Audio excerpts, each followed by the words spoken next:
When Smells Like Teen Spirit became the biggest song in the world, it not only changed Kurt, Chris, and Dave's lives, but it also had a major impact on the lives of those who worked with Nirvana and were associated with that band. In this video, I'm going to show you clips from my interviews with Ernie Bailey, Dale Crover, Jack Endino, Steve Fisk, and Charles Peterson, where they discuss how Nirvana's success impacted their lives, sometimes for the better, sometimes for the worse. Everything I do on this channel is 100% DIY. I'm the one putting together all the interviews and videos. Thanks for watching.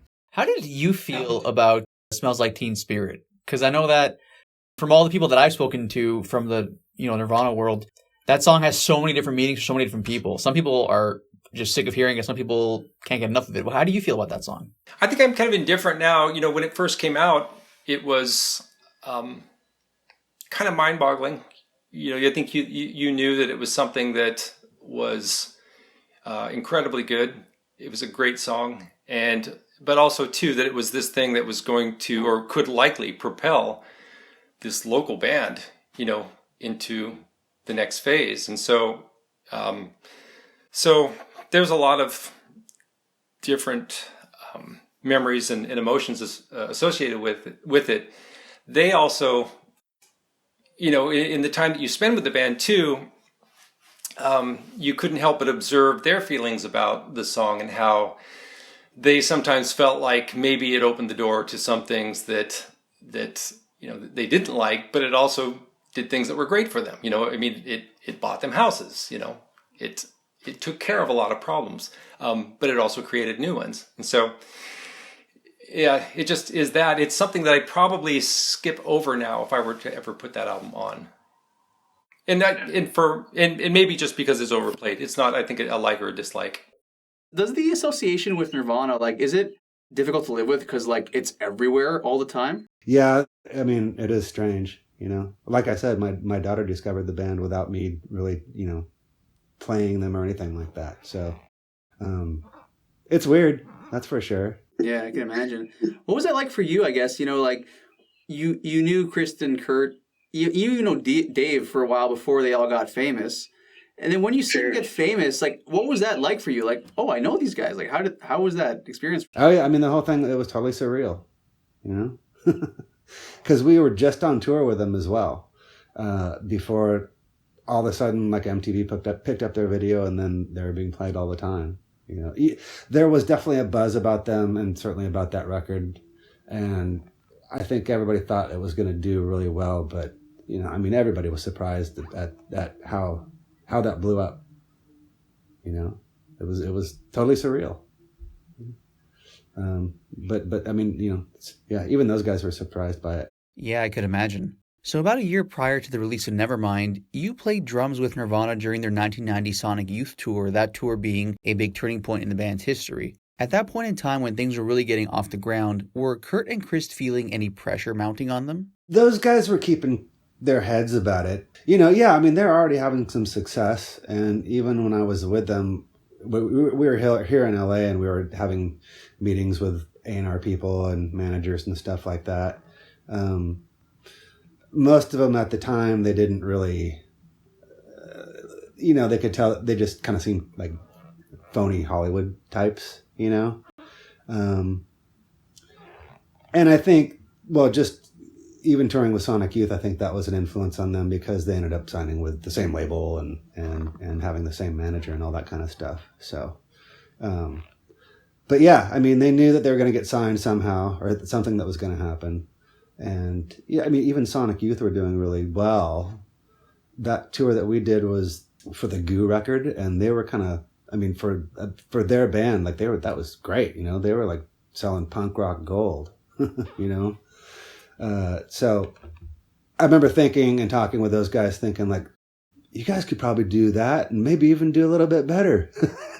Nobody thought nobody thought it'd be like that, When was the first time you realized, my goodness, they're about to explode? Was there a moment like that for you? Right before that record came out, yeah. Or just even, it was a good record. Really catchy songs, and, I thought it would do well. When Teen Spirit exploded, how did that change your life? I was already doing pretty well on account of my, all the other records I'd done from the grunge era, meaning the Mudhoney records, the Tad records, the Soundgarden record. I was pretty well on my way with my career when Nevermind blew up, because I'd been doing it since 1986, and Nevermind didn't blow up really until about January of 1992, I think was when it hit the top of the charts. And for the most part, you know, people went back and checked out Bleach at the time and said, well, this doesn't sound like Nevermind, you know. But, you know, the people who were influenced by Mudhoney, they knew what I was doing. They wanted, you know, they wanted more of that rough, unproduced rock and roll sound that I was doing at the time. This was 30 years ago. The Bleach record has had somewhat of a reappraisal. It seems like more and more people have gone back and they actually are surprised to find that they really like the record. You know, all the guys I've spoken to from the Pacific Northwest, they actually said that they kind of liked that Seattle was a little bit excluded because it gave you guys the space to just be yourselves. That old vibe of like, you know, Seattle for Seattle, is that ever going to come back, do you think, or is that kind of over? I think the internet destroyed regionalism, and regionalism exists in a new way, but no, that'll never be back. And also, Seattle isn't Seattle anymore. I'm in Tacoma. You know, a lot of musicians from the 90s are in Tacoma. A lot of musicians from the 90s have left or, you know, live in Portland or live in Everett or something. So Seattle isn't really like a place where you can, you know, sit down in your cheap apartment and write songs and hang out with your friends that have a cheap apartment and, you know, go to a cheap studio. I mean, that's all over with, you know, along with the music industry and live music and everything else. But no, I don't think Seattle's ever gonna return to that moment of community and innocence and all of that. But that's okay, you know. That was then, you know. I watched this thing explode from the beginning and saw Seattle, you know, transform into this, you know, weird version of itself with all these actors and media people, and it became kind of a less than pleasant place to live. And the thing that, just to be positive for a second, like the original bands that were influenced by Nirvana, and I don't want to name names, but we can point it to people. They were trying to get signed, or they got signed, or they ran about ideas and started ripping off Nirvana. And Nirvana were so important that they just kept influencing musician after musician after musician after musician. And now when I record people that are influenced by Nirvana, they're good people that like Nirvana. You know, they're not trying to be famous. They're not trying to get their heroin thing going, or, you know, whatever the stupid shit that was going on back in the 90s. So yeah, it's at least evolved to the point now where people look at it as music, you know. When it first blew up, like in 91, like, what was that experience like for you? Like, see, like, I know these guys, and then poof.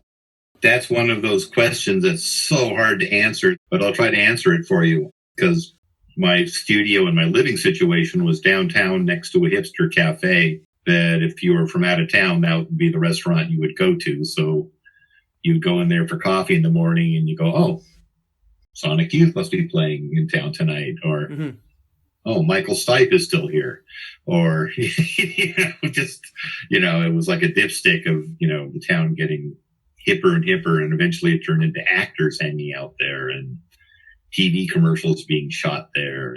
It was weird. There were lots of local people that had been musicians for a long time, and they somehow thought that had something to do with Seattle, so it had something to do with them, and they found out the hard way that no one cared about their music. There was a whole set of people that moved into Seattle, and especially in Belltown where I was living, you know, there was just lots of rental spaces. And so, yeah, it got really, really weird. I have this friend of mine who built hot rods and road racers and boxcar derby shit. And he had a Vespa that was covered with chicken feathers. It was like a novel thing he had. And he had it parked in front of the restaurant. And Demi Moore backed into it. You know, in her rental car. So that's you know, that's sort of like a moment when you realize how fucked up it is. Yeah. And Demi Moore backs over your friend's car or your friend's Vesper. Was there ever any point in time in Sub Pop's history where you felt like, you know what, things just aren't working out, let's pack it in? Did you ever get to that kind of a point? Yeah, and the funny thing about that is I was just going through the timeline the other day, and I would say late August of 91, John and I were about the only ones left in the office. We had laid off the staff, and we went to a convention that my friend Calvin put together in Olympia called the International Pop Underground Convention. Fugazi was there, L7 was there, all sorts of bands were there. We went down there, and a photographer came up to me and said, "That check you gave me last week for $100, that bounced." And I'm a little upset about that. I'm like, oh man, I'm so sorry. So I went to my bank account and drained my personal account and gave him my last $100 because our company didn't even have $100, okay? And you got to realize this is late August. So a few days after that, what happens, DGC is shipping Smells Like Teen Spirit to radio. A week later, it starts blowing up. A month later, the record's selling. 4 months later, we do the math and we're due at least $500,000 from Geffen. A month later, we're like, oh, we're actually due $1 million from Geffen. So this, just at that moment where you're like, we literally cannot come up with $100. This is the scene in the movie where we're supposed to just pack it in, and we almost did. But it turned around miraculously, so I think that's an epic timeline. That's amazing. So how did it feel, knowing that the company was about to go into the ground, and then all of a sudden Teen Spirit blows up and basically saves the company? That felt incredible. As soon as it came out, I was getting phone calls from all over the country. A friend of mine in Chicago was saying, I just heard that song blasting out of a taxi cab that just drove past my window. There was a nightclub in Seattle called The Vogue, which was a dance club. And a DJ called me up and he said, you know what? I never play rock, but last night I thought I'm going to try Smells Like Teen Spirit. And it was the hit of the night. So I'm like, it's getting played in taxi cabs. It's getting played in dance clubs. Boom, boom, boom. Next thing you know, it's on MTV and it was beyond, beyond. It was an incredible rush. And then when you saw them go into regular rotation on MTV, game over, When you first heard Smells Like Teen Spirit, did you think it was something special? Absolutely. Although I had some criticisms of their earlier work, I remember John and we were down at this Seattle nightclub, and a representative from DGC, this is probably August of 91, said she had a tape of the album, and we went outside and we went in her car, we threw it on, we heard it from front to back, and every second of that record was blowing our minds. We instinctively knew that it was going to be huge, and especially Smells Like Teen Spirit. As soon as we heard it, we're like speechless. Knew it was going to not. They were knocking it out of the park, and to see that confirmation was that was so exciting that I just knew that there was never going to be another moment in my life in the music business that was going to rival that. Really? Absolutely. And I remember I exited the biz a couple decades ago to raise some kids and kind of do something else. But I knew that there's no way that I'm ever going to experience that level of excitement again. I did it. I can park that. Really? What specifically made you feel that strongly about that? Well, just, to put things in perspective, I had been an indie music activist for a decade at that point. The whole point of the Sub Pop zine and radio show, et cetera, was to promote these regional bands that would typically press 1,000 singles. If they sold 5,000 albums, that was a really big deal. 15,000 was knocking it out of the park. So that was the culture during the 80s. Things started to ramp up a little. Sales were getting a little better. But I had seen years and years of small regional bands barely eking out a living. And to see Nirvana, who had gone from 1,000 copies of their, Love Buzz single to selling 400,000 records a week by January of 92 was such an extreme turnaround that it was literally mind-blowing. There's Well, this is a very famous Kurt photo, right? yeah, so this is Kurt on his shoulders at the Commodore Ballroom in Vancouver. They put it on the back of the Smells Like Teen Spirit single, so Really? yeah. So when Smells Like Teen Spirit hit big, how did that affect Nirvana and by extension the scene here? Well, I mean, it just brought in a lot of work and, some heartache, of course. And, we were in our 20s. It just kind of kept chugging along. I mean, Nirvana were out of town. The band started being out of town a lot more. Did you guys realize there was something special when it blew up, or not till later on? Well, I mean, we knew there was something going on, but we just figured it would just collapse at any minute, or, years from now, it would just be, a few record collectors that would remember it all. But Really? I just didn't understand that it would have some sort of longevity or fit in with the history of music.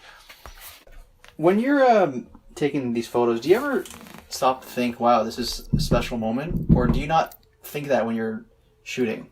When you're in the middle of shooting, you often have a sense that this was a great moment. Of course, in the film days, it could take you a day or a week or whatever to find out if that was true, even if your lighting was right.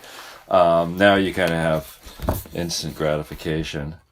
That's Reading Festival, yeah. Soundgarden. There's Kurt, Everett True, Chris and Bruce on the street.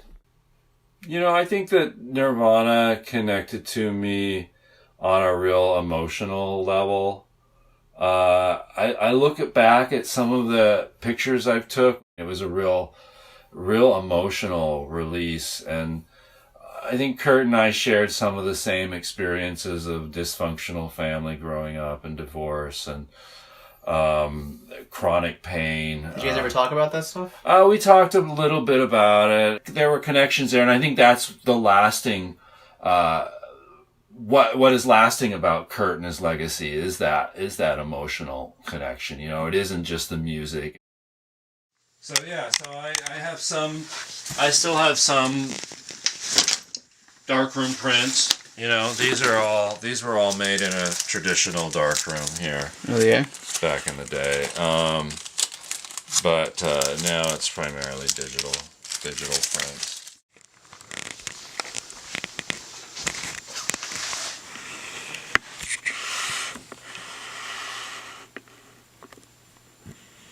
Where was this famous shot of yours taken, by the way? Which club was this? This was at the University of Washington Hub Ballroom, which is on campus at the UW. And this was a Nirvana gig? Yeah, this was Nirvana and... Turn this off. Fluid, I think.